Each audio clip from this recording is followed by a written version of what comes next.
Hello! This story is The Tale of Pigling Bland by Beatrix Potter, and this is the tale of the Christmas pig. Part 1. Once upon a time, there was an old pig called Aunt Petitoes. She had a family of 8. She had 4 little girl pigs called Crosspatch, Suck Suck, Yock Yock and Spot, and 4 little boy pigs called Alexander, Pigling Bland, Chin Chin and Stumpy. Stumpy was called Stumpy because he'd had an accident to his tail.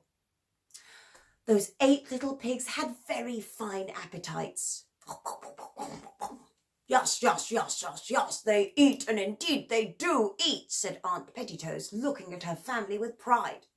Suddenly there were fearful squeals because Alexander had squeezed inside the hoops of the pig trough and got stuck. Aunt Petitoes had to drag him out by the hind legs. He was not the only person in disgrace that day because Chin Chin was already in trouble. It was washing day and Chin Chin had been eating a piece of soap, which is something we must never do. Then presently, in a basket of clean clothes, there was another dirty little pig. Whichever one is this? Grunted Aunt Petitoes. Now, all of the pig family are pink, or pink with black spots, but this pig child was smutty grey all over. Who do you think it was? Well, when it'd been popped in a tub, it turned out to be Yock Yock. Aunt Petitoes went into the garden and there she found Crosspatch and Suck Suck rooting up the carrots. She told them off and led them in by the ears.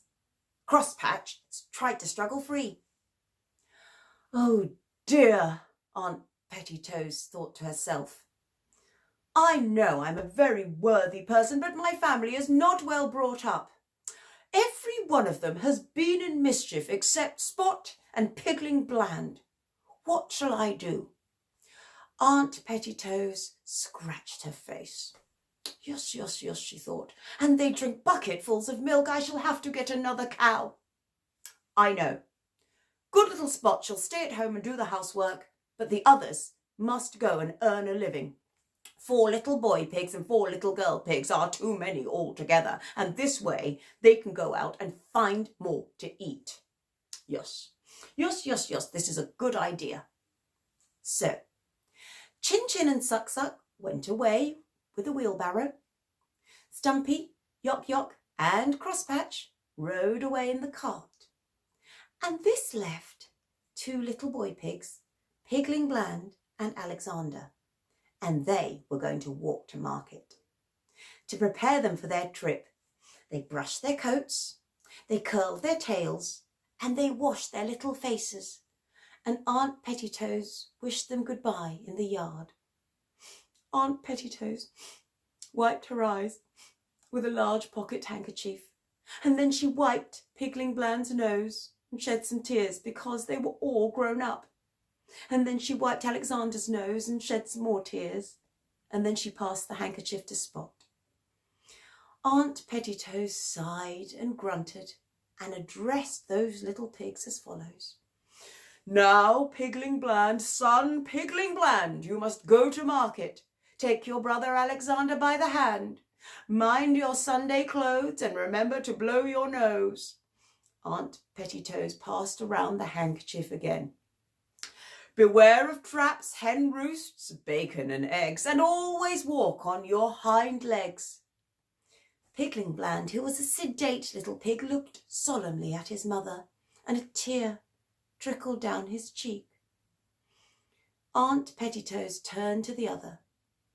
Now, son Alexander, take the hand. Wee, wee, wee, wee, wee, giggled Alexander. Take the hand of your brother Pigling Bland. You must go to market. Wee, wee, wee, wee, interrupted Alexander. You put me out, said Aunt Petitoes, dabbing her nose and dabbing her eyes. Observe the signposts and milestones. Do not gobble herringbones, and remember, if you cross the county boundary, you cannot come back. Alexander wasn't listening. Aunt Petitoes carried on. Here are 2 licenses permitting 2 pigs to go to market in Lancashire.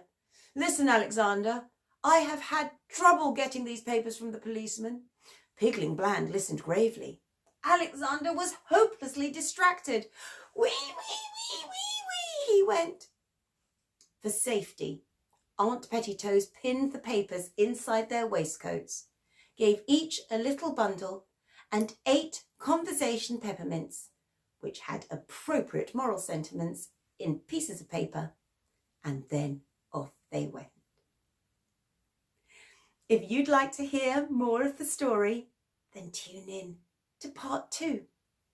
And if you'd like to make some conversation peppermints, do click on that activity in the mindfulness and well-being activities. Bye for now.